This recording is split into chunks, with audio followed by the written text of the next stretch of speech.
The Little Beggar, Part 2, written by Algernon Blackwood.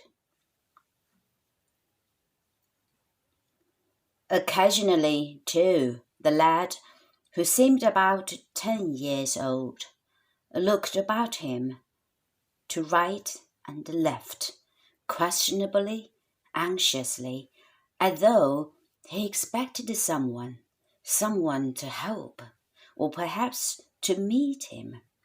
His behaviour even gave the impression that he was not quite sure of his way. The man hurried to overtake him. "I really must give the little beggar a hand," he repeated to himself as he went. He smiled. The fatherly, protective side of him, naturally strong, was touched a little more, perhaps, than the occasion seemed to warrant. The smile broadened into a jolly laugh as he came up against the great stuffed bag now resting on the pavement, its owner panting beside it, still looking to right and left alternatively. At which instinct, exactly, the boy, hearing his step, turned around and for the first time looked him full in the face with a pair of big blue eyes that held unabashed and happy welcome in them. "Oh, I say, sir, it's most awfully ripping of you," he said in a confiding voice before the man had time to speak. "I hunted everywhere, but I never thought of looking behind me." But the man, standing dumb and astonished for a few seconds beside the little fellow, missed the latter sentence altogether, for there was in the clear blue eyes an expression so trustful, so frankly affectionate, almost, and in the voice music of so natural a kind, that all the tenderness in him rose like a sudden tide, and he yawned towards the boy as though he were his little son.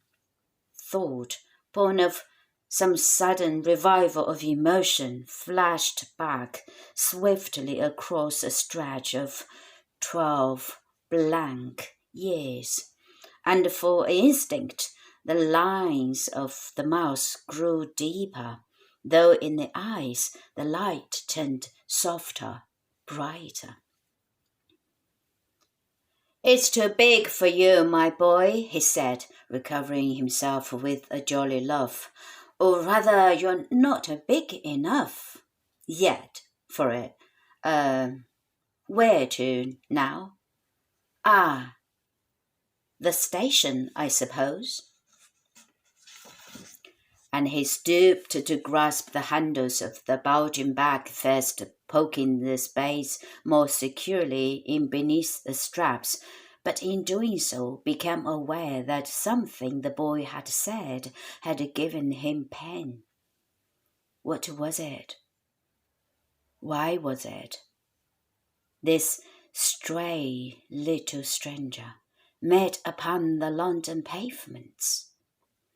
Yet so swift is thought that even while he stooped, and before his fingers actually touched the leather, he had found what hurt him, and smiled a little at himself. It was a mode of dress the boy made use of, contradicting faintly the affectionate expression in the eyes. It was the word "sir" that made him feel like a schoolmaster or a tutor. It made him feel old. It was not the word he needed, and yes, had longed for, somehow, almost expected. And there was such strange trouble in his mind and heart that as he grasped the bag, he did not catch the boy's rejoinder to his question. But of course it must be the railway station. He was going to the seaside for Easter. His people would be at the ticket office waiting for him. Bracing himself a little for the effort, he seized the leather handles and lifted the bag from the ground.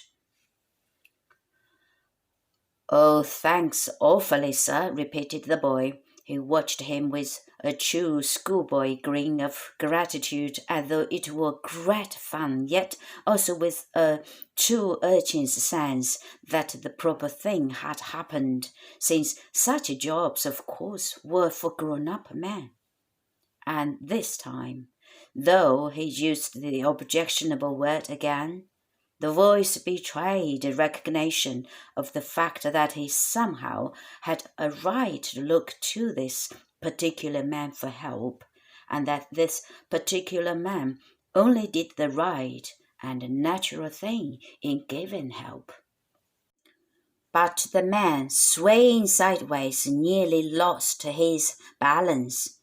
He had calculated automatically the probable energy necessary to lift the weight. He had put this energy forth. He received a shock as though he had been struck, for the bag had no weight at all. It was as light as a feather. It might have been of tissue paper, a phantom bag, and the shock was mental as well as physical. His mind swayed with his body. "By Jove!" cried the boy, strutting merrily beside him, hands in his pockets. "Thanks most awfully. This is jolly."